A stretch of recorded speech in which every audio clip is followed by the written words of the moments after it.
saya Adinda Malinda dari Profesi Nurse 39 Keperawatan Undip. Saya akan memaparkan mengenai laporan analisis sintesis tindakan keperawatan terapi oksigen di IGD. Yang pertama, saya akan memberikan dan juga menampilkan suatu kasus. Inisial pasiennya adalah Tuan S dengan usia 62 tahun, tanggal atau jam masuknya 11 April 2022 jam 11.30. Yang pertama adalah hasil pengkajiannya. Tuan S datang diantar oleh istrinya ke IGD RSND dengan keluhan sesak napas, lemas seluruh anggota badan, sulit berbicara, pelo, dan merot. Kurang lebih 1 minggu sebelum masuk rumah sakit, Tuan S mendadak lemah anggota gerak kanan, sulit berbicara, mulut pelo, dan merot. Kemudian, sehari sebelum masuk rumah sakit, Tuan S bertambah lemah sehingga seluruh tubuh tidak dapat digerakkan. Tuan S mengeluh sesak napas, tampak menggunakan otot bantu pernapasan, dan sulit mengeluarkan dahak. Keluarga mengatakan bahwa Tuan S sebelum masuk ke IGD sempat tersedak saat minum air.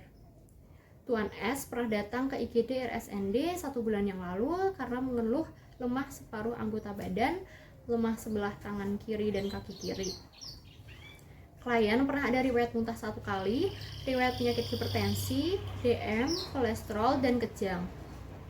Hasil pemeriksaan tanda-tanda vital didapatkan tekanan darah klien adalah 159/69 mmHg, nadinya 84 kali per menit, RR-nya 24 kali per menit, suhunya 36,8 derajat Celcius, dan SpO2-nya adalah 92%. Kemudian yang kedua adalah diagnosis keperawatan. Diagnosis keperawatan yang dapat ditegakkan berdasarkan kasus adalah pola napas tidak efektif berhubungan dengan hambatan upaya napas. Dengan data subjektifnya adalah Tuan S mengeluh sesak napas, dan data objektifnya adalah Tuan S tampak menggunakan otot bantu pernafasan, Tuan S tampak sesak nafas, ada tanda vitalnya didapatkan tekanan darahnya tinggi 159/69 mmHg, RR-nya 24 kali per menit, nadinya 84 kali per menit, suhunya 36,8 derajat Celcius, SpO2-nya 92%. Kemudian terdapat juga hasil pemeriksaan penunjang, yaitu hasil pemeriksaan X fototorak AT tanggal 11 April 2022 yang didapatkan hasil inspirasi kurang. Tindakan keperawatan yang dilakukan kepada pasien yaitu dengan melakukan terapi pemberian oksigen. Apa itu terapi pemberian oksigen? Terapi oksigen adalah pemberian oksigen ke dalam paru melalui pernapasan dengan menggunakan alat bantu oksigen. Terapi oksigen adalah tindakan yang digunakan untuk mengatasi hipoksia jaringan atau mencegah serta mengatasi kondisi kekurangan oksigen jaringan. Tujuan dari pemberian oksigen adalah mengoptimalkan oksigenasi jaringan dan mencegah asidosis respiratorik, mencegah hipoksia jaringan, menurunkan kerja napas dan kerja otot jantung, serta mempertahankan PaO2 lebih dari 60 mmHg atau SaO2 lebih dari 90%. Selanjutnya adalah indikasi pemberian terapi oksigen, yaitu ada perubahan frekuensi atau pola napas, perubahan atau gangguan pertukaran gas, hipoksemia, menurunnya kerja napas, menurunnya kerja miokard, dan trauma berat.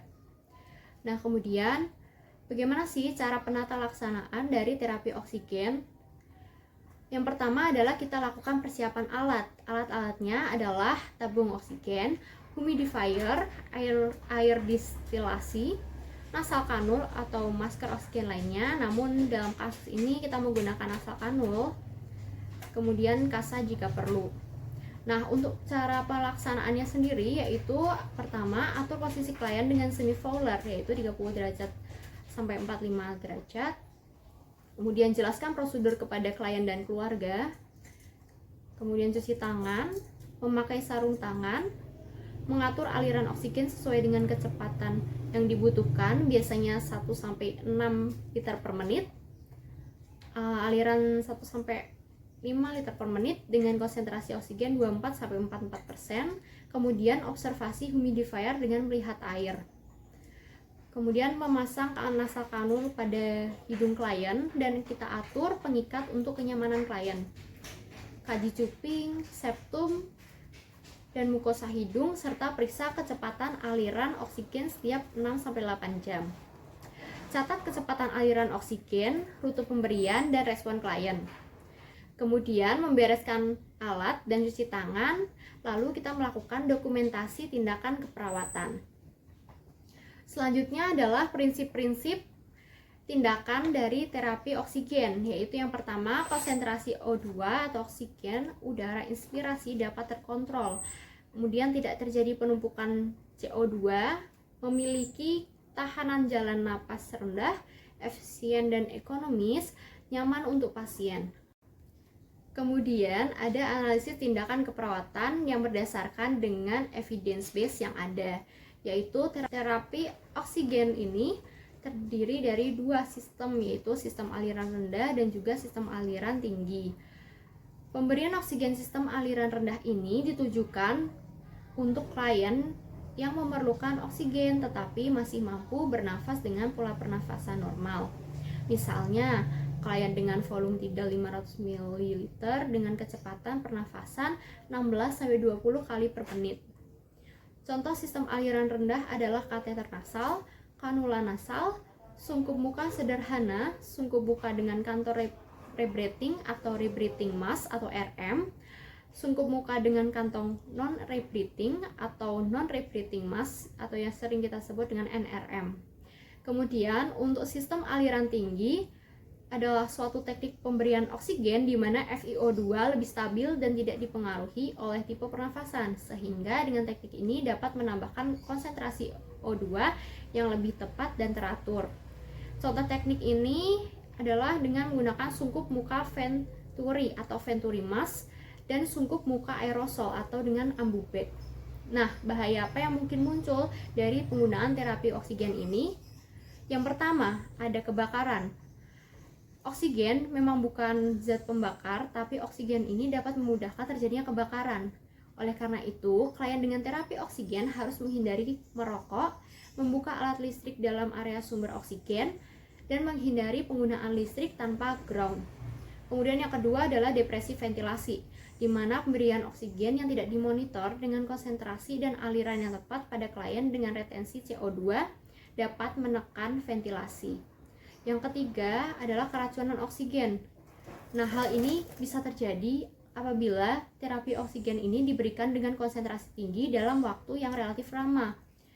Keadaan ini dapat merusak struktur jaringan paru seperti atelekstasi dan kerusakan surfaktan. Akibatnya, proses difusi di paru akan terganggu. Kemudian tindakan keperawatan lain yang dapat dilakukan untuk mengatasi diagnosis keperawatan di atas berupa mandiri atau kolaboratif. Tindakan keperawatan lainnya yang bisa dilakukan mandiri yaitu dengan memperhatikan universal precaution sebelum atau sudah kontak dengan klien dan lingkungan dengan cara cuci tangan. Kemudian edukasi pada klien dan keluarga tentang cara penggunaan oksigen di rumah. Kemudian pengaturan posisi klien, misal jika sesak dapat dilakukan dengan posisi semi-fowler. Untuk kolaborasinya yaitu kolaborasi penentuan dosis oksigen, kolaborasi penggunaan oksigen saat aktivitas atau tidur, kemudian kolaborasi pemberian obat inhalasi. Kemudian yang terakhir adalah evaluasi diri. Praktik pemberian oksigen yang dapat dilakukan oleh mahasiswa yaitu dengan mengkaji keluhan klien. Apakah terdapat gangguan pada sistem pernapasan atau tidak. Pengkajian dapat dilakukan dengan metode wawancara yang berkaitan dengan keluhan klien. Misalnya pada klien terdapat batuk atau lendir, sesak napas, serta keluhan lain yang berkaitan dengan masalah transportasi oksigen.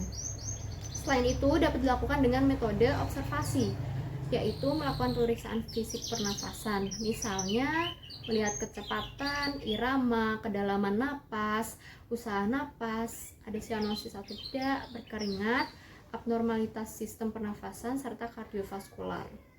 Data-data ini dapat didukung dengan hasil pemeriksaan penunjang seperti gas darah arteri dan juga fototoraks. Nah, mahasiswa juga perlu memperhatikan prinsip bersih saat pelaksanaan terapi oksigen.